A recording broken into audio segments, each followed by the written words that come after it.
Good afternoon, Rich Nass with Open Systems Media, and I'm here with Stan Schneider, the CEO of Real Time Innovations. We're having this discussion on autonomous driving, and Stan is explaining to me how the whole world will be changing in a matter of years as we start to get into autonomous driving. And I'm not a believer yet, but it's made me think extremely differently about things like insurance rates, limousine services, roadside motels. Let's go through some of that. I mean, it's astounding the impact that this could potentially have. And I say potentially, and you say fact.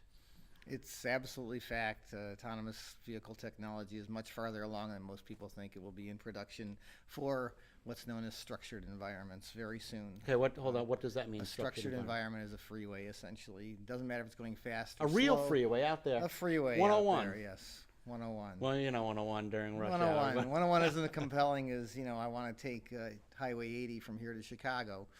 But the thing that's actually not that hard is dealing with a structured environment. It's a much safer drive than you are. There's a lot of experience already with the research and some pre-production vehicles on the road.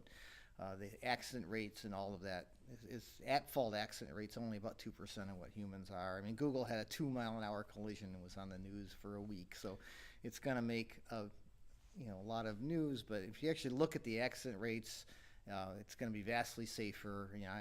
I can't believe you haven't been in a car and felt like you're too tired to drive, but you kept driving or texting or, angry at your wife or something going on. I'm never angry at my wife. Yeah, but most people have been, and the compelling. I actually started my career out trying to do occupant protection and biomechanic impact testing lab in Michigan, and it's just not that easy to protect people when there's actually an accident going on. It's much better to, reduce the chances of that accident. And autonomous cars are going to essentially eliminate most of the 94% of accidents that are caused by human errors, at least on the freeways, very, very soon. And that has all sorts of implications. I mean, some of the implications are obvious. With less accidents, there's going to be less market for things like auto body shops. Insurance rates are going to drop. And I saw a presentation by an insurance company that is predicting an 80% drop in premiums for cars for auto insurance in the next 20, 25 years. That's definitely going to happen.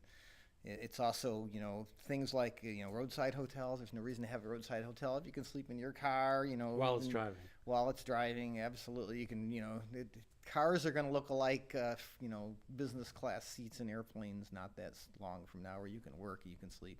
It won't be, people always ask me things like, well, how is it going to handle snow? And how is it going to handle, bad roads and things like that? When the best answer is, well, it won't. I mean, it might not be easy to sell an autonomous car in Alaska, but, you can't sell a convertible Miata in Alaska either. But there's plenty of market in nice weather and even nice weather in bad weather places that you can very compellingly have this not that expensive addition to your car to make it really much more functional. And when that happens, it's going to increase the range of people more than anything since the car itself. You go to autonomous car panels and you'll see like the National Park Service showing up there. And what's the National Park Service doing on the panel? Well, they're terrified that people go to sleep in their car in Los Angeles on Friday night and they wake up in the Grand Canyon and they're going to be flooded with visitors. And it's absolutely true. The real estate market, the leisure market, the roadside motels that we talked about, auto body shops, 30% of the jobs in the United States are somehow related to driving. Every single one of them is going to change or go away. It's a huge disruption. It's probably the most of many disruptions that the smart machine era is going to cause. It's just, a very big change to the world coming through here with all these new intelligent, especially distributed systems. Go back to that 2% number. Explain that to me again. 2% of accidents, the accident rate. rate. At-fault accident rate's about 50 times less for an autonomous car than it is for Is there you. enough And data to actually say that? There's 10 million miles of experience, which is, you could argue is not enough data because the average fatal accident rate is something like a billion miles. But it's still definitely, it's enough, or not a billion, 100 million. I have to go look that up. And it's enough to have a pretty good number. It's enough it's obvious to the researchers in the industry, and if you look what's going on, I mean, you do all sorts of things that just aren't that safe. I mean, to handle all the conditions is hard, but to handle the conditions you're likely to find on the road, and the fact is, you know, I started my career crashing cars 30 years ago. There were something like 45,000 deaths a year in the United States. Last year there were 32,000 or 38,000, something like that. It just hasn't come down all that much. And that's despite, you know, better airbags and anti-lock brakes and you know, electronic stability control and on and on and on. And they didn't replace the one thing that really matters, which is the driver, which causes most of the accidents. And you know, it's very obvious that assisted driving can make it better than non-assisted driving, but autonomous driving is actually a significant step up from that, and also has a huge compelling advantage. It allows you to do something else with your time in the car, like work or sleep, and you will definitely see this in many, many places very soon. First in the easiest places, you know, good weather, nice roads, long drives, structured environments, but not too long from now and more encroaching into what is today a purely human thing. This is one of the most life-changing developments probably of my lifetime.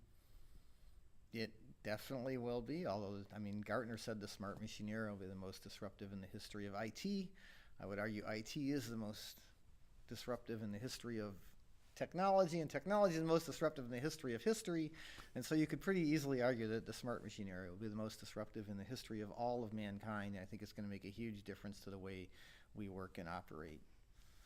So we'll save that for the next discussion. We can save that for the next discussion. Thank you very much. That was Stan Schneider, the CEO of Real Time Innovations, and I'm Rich Nass with Open Systems Media.